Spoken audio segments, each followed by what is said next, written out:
shrimp muna. Sarap. Sarap ng hipon.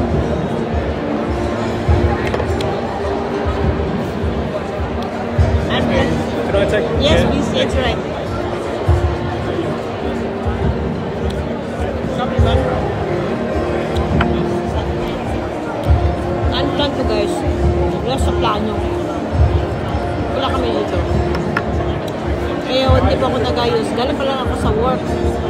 Then, nag-ano lang ako, nag-short lang ako kasi alam mo na pag nasa trabaho naka-jogging pants. Pwede lang ako na-short. Ito pa rin damit ko kanina.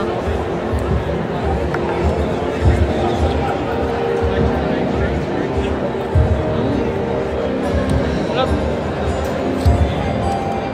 Sarap ng hipon.